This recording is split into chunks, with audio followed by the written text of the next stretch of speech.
This video is sponsored by Card Kingdom. Use the links in the description to visit their store.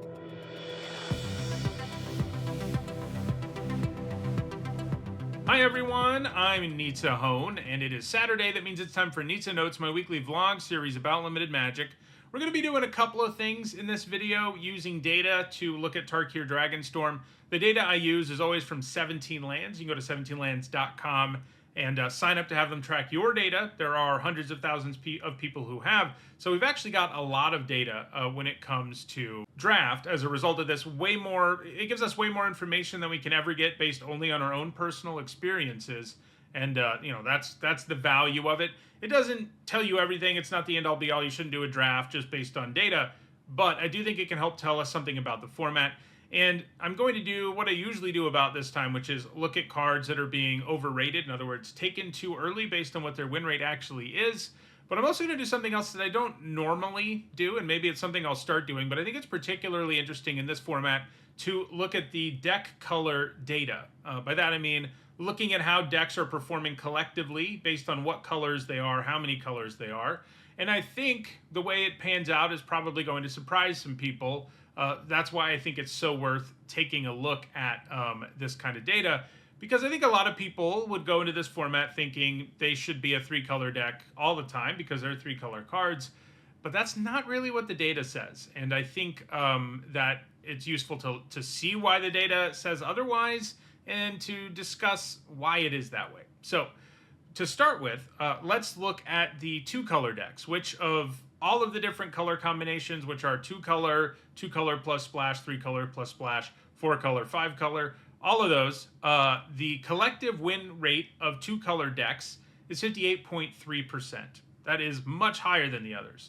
And this is, I think, an excellent example of, this format. Sure, I think you should go 3 colors most of the time, but to do it, and when I say 3 colors, I generally mean 2 colors plus a splash, by the way.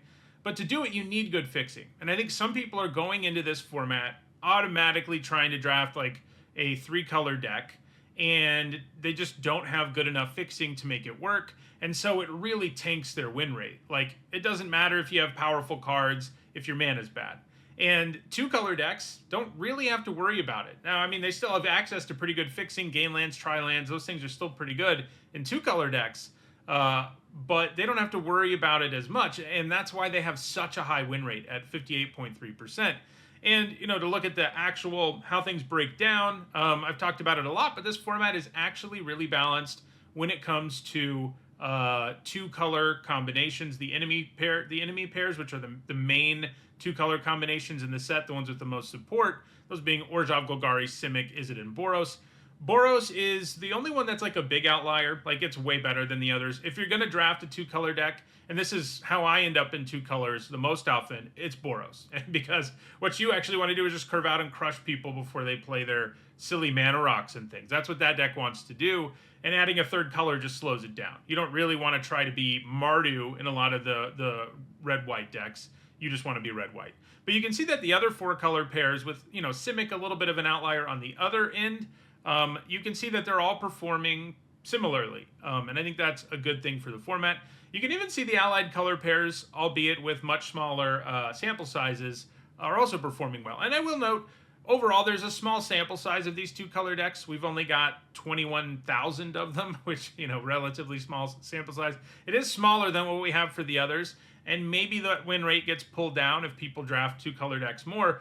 But honestly, I'm not sure. I think having really good mana is a great thing. And one interesting thing to note is this isn't unusual for this set. In like every set, when you go and look at deck color data, and you can look at more if you want to, you'll see that 2-color decks generally have the highest win rate, 3-color, 4-color, etc.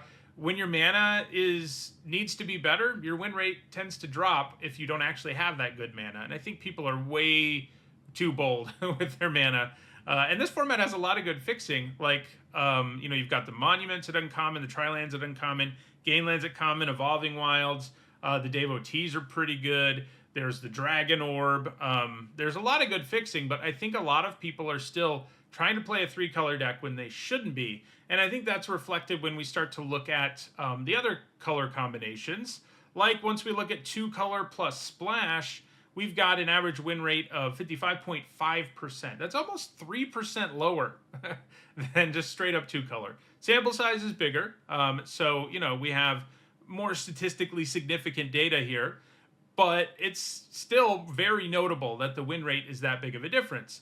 And it speaks to what I was just talking about. You shouldn't always splash in this format, even though there are three color cards. Sometimes you should just be in one of the enemy color pairs, again, especially if you're Boros. And my guess is, if it was only people who had the necessary mana to play three colors registering their data on here, like if we had a way to look at that specifically, like how much fixing did they have, I have a feeling the win rate would be higher. And I do think more often than not, you should be two color plus splash, but you have to have good fixing or you're going to have a less consistent deck than any two color deck you run into.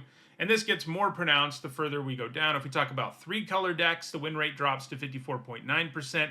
And I think you should almost never be a full-on three color deck in this format unless your mana is really, really good. And when I say full-on, I mean like this is a deck that is very evenly split between those three colors. Maybe there's one primary color and then two secondary colors that have a comparable number. That's really hard to support, even in a format with this good of fixing, and you can see that reflected in the win rate. Like, you're going to need some tri-lands, you're going to need some orbs, and all of this is doable. You do end up in a legit three-color deck sometimes, but people are doing it way too much. Your mana is just not good enough to support it. You can see how mediocre all these win rates are. And by the way, the overall win rate, probably should have started there, is 54.6%. So we are talking about a win rate that's pretty much average when we're talking about what the three-color decks are. Once we get into three-color plus splash, we see the win rate drop even more. Four-color decks, five-color decks, win rate drops even more. Now, part of the reason I want to talk about this is because there's a lot of talk out there about the Dragonstorm Globe, play a bunch of dragons deck, which is a legit deck in the format, and people have found success with it, especially at really high-level competitive events. But I've also heard people say you should just like force that deck or soft force that deck or whatever. Like that should be your plan A every draft, going in and trying to draft that deck, which has gotten a lot harder now that that secret is out. But I don't think it was ever right to soft force it or force it, whatever you want to call it. I think, if you want to have a plan A to some extent, like seeing if Boros is open should kind of be the plan A, because you will just crush everyone who's doing the dragon things. Like it helps keep the format balanced, the Boros decks do. And I don't think you should go in ever forcing it or first picking a Dragonstorm Globe or anything like that. I think most of the time it's better to end up in a two or three color deck, and usually two color plus splash, like on average, is going to be a better deck, especially if you don't have good fixing. But when that deck's open, it is great. I've had success with it. It especially helps if you have like bombs and stuff. I'm not saying that deck's bad. I'm just saying it's probably a deck you should be in like 10 to 15% of the time. And this is a deck, to elaborate, where you just do all the dragon stuff. You get the Dragonstorm globes. You get the mana rock that can make a dragon later, which also fixes your mana. You get the dragon storms, especially the white one and the blue one. Generate a lot of value with those. Like, these decks are real. I'm sure you've run into them. I'm sure you've lost to them. I'm sure you've won with them. But it's not a deck that is always open, and it's not a deck you should always be in, because if you don't end up with, especially like the dragon storms to generate like a bunch of value, these decks can really fall flat. Like, just playing out like a 6 mana 5/5 ward 2 dragon, like, it's okay, but there are lots of times where it's just not that big of a deal. So my main point here is, you do need really good fixing in this format to consistently do well with these decks that are way more mana intensive. And I think people are trying a little too hard to be like full on in clans more than they should. And I think they're playing 4 and 5 color dragon decks a little more often than they need to as well. Even though all of those things are viable, they're not viable draft in and draft out or anything like that. All right, let's move now to the second part of this video, where I'm going to be talking about several cards that are being taken way higher than they should be based on how they're actually performing in the format. As usual, I like to have a little bit of a baseline card here. The baseline card this time around is Narset's Rebuke. I use this to introduce you to the data, and also to just, picking a card that is like super average is always a good starting point. And that's what this card is. It's taken around pick 8. It's got a win rate of 55.1%. 0.7% rather. It's a little better than average. The average win rate is 54.6 in this format among 17 lands users. That's why the win rate's higher than it is among the whole Magic community, which would be 50%, because 17 lands users, as people who really care about limited, are better at limited than the community as a whole. So, we can look at the Rebuke, and it's like an okay, solid removal spell. It's a little expensive, but it does kill a lot of the dragons, which is an important thing to have in the format. It does exile, which is also a valuable thing in this format. And sometimes you get some mana and you can cast a spell or something. So it's a solid removal spell. It's not a great one, mostly because it costs 5 mana.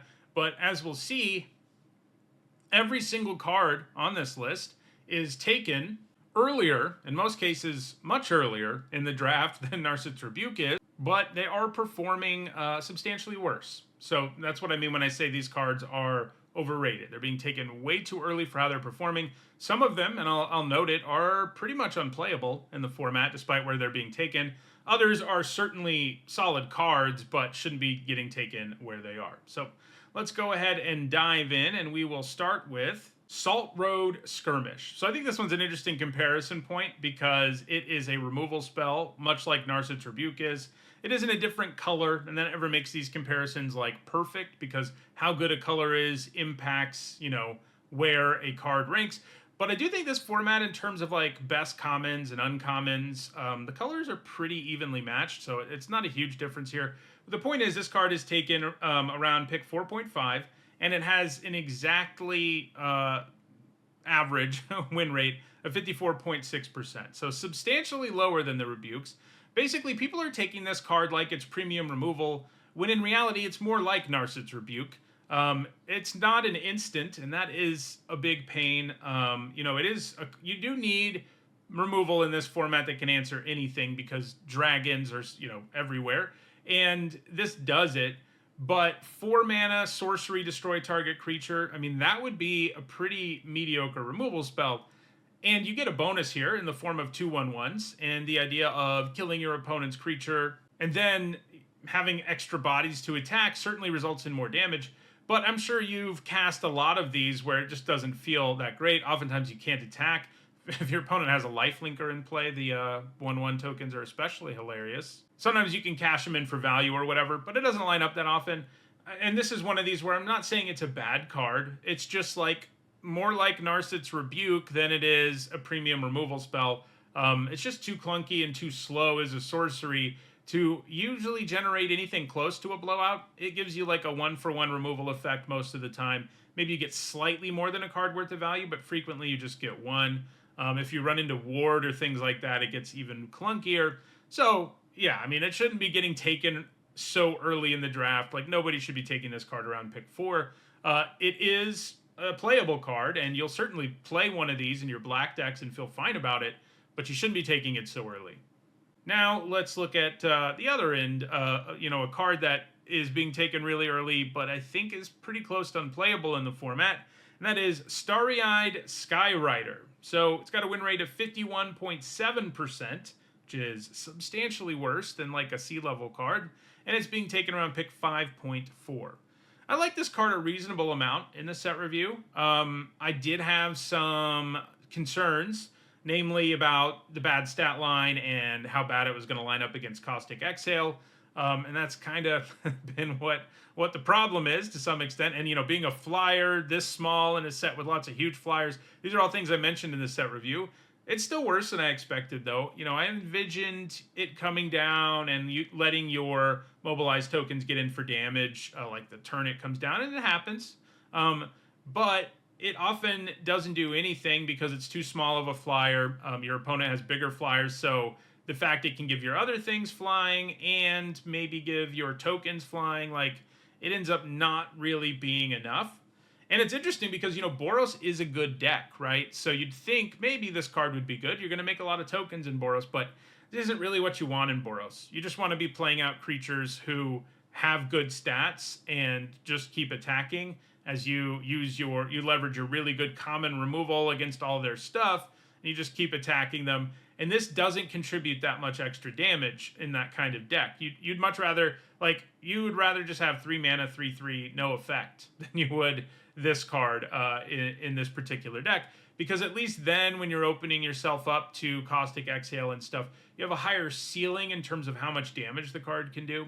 So, yeah, it ends up pretty much being unplayable. There are definitely times where you end up in a deck that has enough tokens, which you need like a crazy critical mass, where you can play it. But most of the time, you really shouldn't be. It's just too understated. Even with all the upside in that text box, the stat line is pretty miserable, doesn't block well, doesn't attack well, and those are kind of important things. All right, let's look now at Inspirited Vanguard. I talked about this one last week because this is one where in the set review I was like, this might be the best uncommon.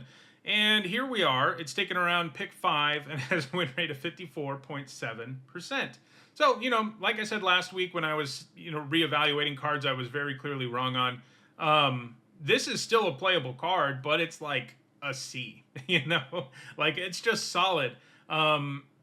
Part of what made me think it was going to be so good is I just thought there would be so many situations where the modality of the Endure here would just be so strong, because you could look at a board and make it big enough to attack on your next turn, and then when you attack on your next turn, make it 2/2 if you need to, and things seem pretty sweet from there.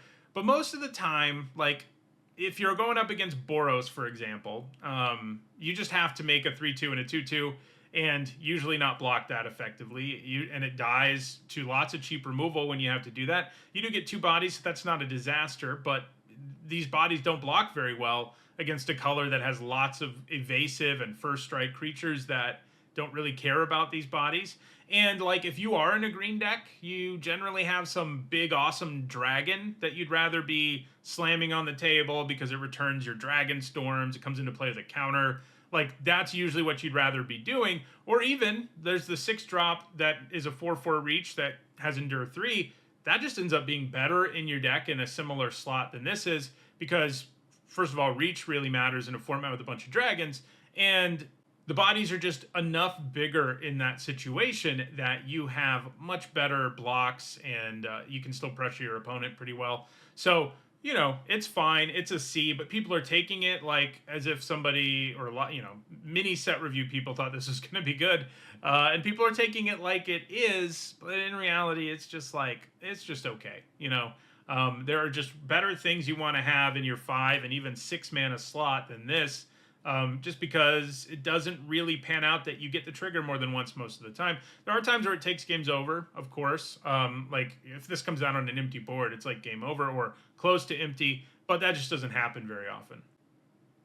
All right, let's look now at Riling Dawnbreaker. So this is another one that I think I was wrong about. I thought it was going to be a pretty good white common. It didn't quite make my top 3, but I sort of had it, there were so many, white was so deep at common that I had it kind of in the conversation. But it has a win rate of 53.7%, and it's being taken around pick 5.9. So people are taking it like it's a good common, and it's not a terrible one. I do think, this is one of these cards that is playable on the list. But it does turn out that it's weaker than expected. I kind of thought the fact that it is both a 2-drop and a 5-drop was pretty good. The idea that you could have it work on your curve in either place. You do shuffle it away. It's not like an adventure. That would be an amazing card if it was an adventure. But you get a 2/2 early, and you get a 3/4 flyer with a little bit of upside late. I thought the fact that it did both of those things was pretty good, but it just doesn't really have a home in the format that really works for it. So most of the white decks, like Boros, the really aggressive white decks, white-black, they would rather just be curving out with better creatures. And, as a 5-drop, it's okay, but there are just better things you could be doing with your mana at that point than playing out a 3/4 with minor upside. And then, it's a dragon, and you'd think that would mean it could slot into the dragon decks that I mentioned, but it's just not as imposing as other 5-drops are in this format. That just blow this thing out of the water, and it's not as good as 2-drops in the format. And I thought that being modal, basically, would make up for that. Like, those are things I noted in the set review. Like, you're kind of getting like a C- card, and I thought that would be enough to make it like a C+, two C- cards together, but it's basically just a C-. It's just an okay card. If you need to fill your curve on 2, it does it. If you kind of want a dragon at the top of your curve, it does it, but it doesn't do either very well, and it just kind of underwhelms too much on both spots on the curve. All right, let's look now at a few cards together, and you'll see why. Those cards are Trade Route Envoy, Yathen Tomb Guard, and Stalwart Successor. So, yeah, this +1/+1 counter theme did not work, which is kind of sad. I mean, it's a theme we see all the time, and we've seen it work plenty, but it really fell flat in this set. And these 3 cards, I think, really signify that. The Envoy I thought was going to be a great common. It's taken around pick 8, which is pretty low. Like, people have appropriately gotten low on this card, but as a 52.9% win rate, so it's probably still being taken too early. Yathen Tomb Guard is one of the worst cards in the set with its 50.3% win rate, and it's being taken around pick 6. And then the Successor is the Signpost Uncommon, 52% win rate, taken around pick 5.3. And I think all of this is even worse than it looks, because Golgari is like a fine deck in the format, you know what I mean? Like, the black-green decks, whether it's black-green plus splash or it's just straight-up Golgari, they're fine. Those decks are good when they're open, but they're not. You're not doing this. You're not doing any of this +1/+1 counter stuff for the most part, because it just isn't very good. Trade Route Envoy just ends up being 4 mana 5/4, and that's about it most of the time. And while that sounds good, in today's limited, you really need cards, once they cost 4 or more especially, to do something immediately. And if this always drew you a card, it'd be great, but it doesn't, because the counter stuff isn't very good. It's not well supported enough. There's not enough of it in the format. The Tomb Guard, you'd think, being 3 mana 2/3 menace, and then it has this upside of sometimes drawing you cards, you'd think that would be enough, but it isn't. The stats are really weak. You can't get through with a creature often enough. So, like the Envoy, it really doesn't draw you cards that often. And then you have the Signpost Uncommon, which pays you off for counters, 3 mana 3/2 menace. That sounds pretty good. But I was actually kind of low on this in the set review, because there's so many ways to kill it for 1 mana, and that is really what hampers it the most. But overall, like, the counter cards in this set all feel like they're a little bit too expensive, a little bit too slow, and they just get blown out of the water by dragons flying over and crushing you. You know, they just don't do enough. And I think that, if black-green was like a horrible color pair and these win rates were low, it would kind of make these look less bad in a way. But they're even worse than it looks, because the black-green decks that are good in this format just don't even bother with this synergy. They're usually graveyard decks, and that's like the best thing you can do. Or it's sort of like the base of one of the dragon decks, because you've got access to some pretty good ones, and not to mention lots of fixing because you're in green. You just don't do the counter thing. And these are just a few examples, but if you go through 17 lands and look at every card in the set that's a counter payoff or puts counters on things, they're all probably worse than you think. And it's best just to avoid like this whole strategy in black-green, unfortunately. On a similar note, let's look at the 2 black-white signposts, because that also hasn't panned out, and that's why Abzan, like, as a wedge, is like the weakest one. Even though black-white and black-green are viable decks, plus splash, they're not really doing the synergy things. In this case, you've got Marshal of the Lost and Hardened Tactician. The Marshal is picked around pick 4.85, has a win rate of 53.4%, and the Tactician is taken around pick 6 and has a win rate of 51.8%. I wasn't super high in the Marshal, but I did like the Tactician a lot in the set review. But again, the synergy thing here, which is supposed to be mobilize, like, it doesn't really work out that well if you're trying to do that in black-white. And then the deck that's the best at mobilizing, red-white, is often just a straight-up 2-color deck, and certainly doesn't want to be splashing either of these just because they're so unaggressive, like, on their own. I do think the Marshal's playable. It doesn't have a win rate that indicates it's unplayable, but I don't think you should be taking it as high. And I think there are lots of decks, like, especially if you don't have good fixing, like splashing the Marshal in your Boros deck is not what you want to be doing. And, I thought the Tactician would be able to draw you a bunch of cards, but a lot of the time in a deck that's mobilizing a lot, you don't really want to spend your mana on that. You just want to keep curving out, keep crushing your opponent before they can do their dragon things. So it's interesting because, again, Orzhov and Golgari are both viable color pairs in the format, and Abzan as a wedge is okay. It is the worst in terms of win rate, but it's not terrible. But that's because when you play these decks, you usually aren't going hard on the synergy that they want you to, and that's a bummer that the Signposts are as mediocre, and that does hamstring the color pairs to an extent, but yeah. All right, let's look at a rare now. Mostly I like to look at commons and uncommons here because I think, that's going to help you the most. But there is a rare I want to look at, and it's one that I overrated in my set review that has really disappointed. And it is Baron Steppe Siege. It's being taken like it's a bomb, pick 1.67, but has a win rate of 51.8%. So what happened here? Well, first of all, the Mardu mode is pretty bad. It's very difficult to actually set it up, and it's super annoying that it doesn't really work with Mobilize unless you have a way to sack your creature otherwise, like before your instep, because the way the triggers stack, your opponent doesn't lose anything as a result of you sacking a Mobilize token. Once it's in play, your opponent won't really set things up where they ever have to sacrifice stuff. And I was kind of down on that mode in the set review, but I thought the other mode would be good. Putting +1/+1 counters on all your stuff at your instep sounds great, but it also doesn't really work with Mobilize. Like, I don't know what they were thinking with this card, because those tokens all die. So you're not doing anything with those counters a lot of the time. You're putting like 2 counters on your board. There are games where it can take the game over, and that's one thing to remember. I'm sure there are people in the comments typing right now as they're watching this video saying, well, I've won the game because of Yathan Tombguard, and I'm sure you have. Like, there are individual games where these will win you the game because the situation is right.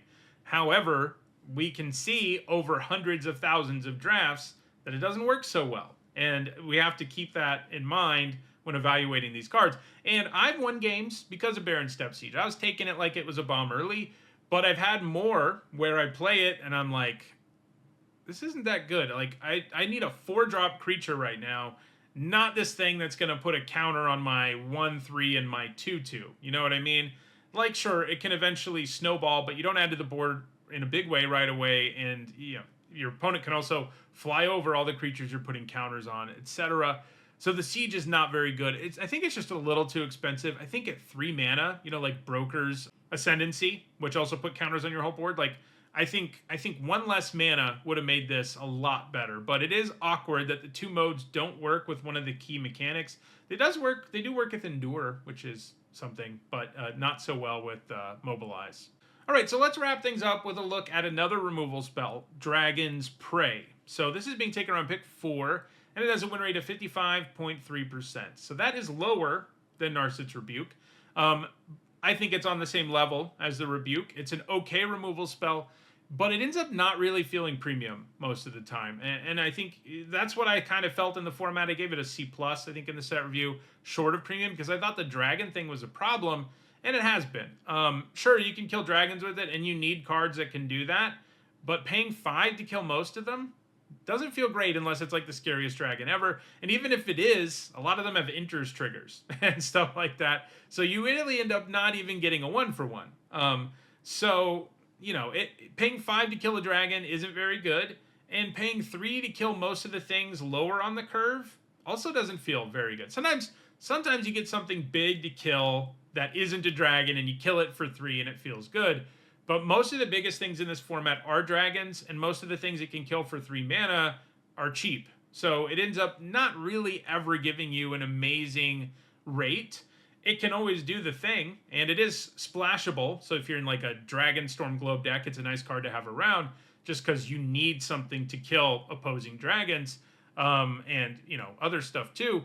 But it ends up not being very efficient overall. It's a lot like Salt Road Skirmish. It's better. It has a higher win rate by a little bit, but it's a lot like that, where it does the job. It doesn't do it that well, though. Just like Narset's Rebuke, really. Like I said, they're very similar cards. Paying 5 to kill a dragon is what both of them do the most often, and neither of those are great. This is a card that is playable, certainly, but it's not a card you should be taking like it's premium removal. It doesn't quite get there. All right, so that is a look at a couple of things. I hope the color data analysis was interesting. Let me know if you'd like to see me do that in a little more depth in future sets. I certainly can. And I hope you also enjoyed our look at some overrated cards that are being taken way too early for what they are, and several of them are pretty much cards you shouldn't really be playing in the format. That'll do it for this video. Next week, we'll look at the opposite end of the spectrum, where I'll take a look at cards that are being underrated. If you enjoyed this video, don't forget to like it and share it so that others can enjoy it too. If you want to make sure you catch future videos, don't forget to subscribe. And if you want to catch up on past videos, including my set review, drafts of this format, you should see a playlist on your screen shortly. Thanks for watching.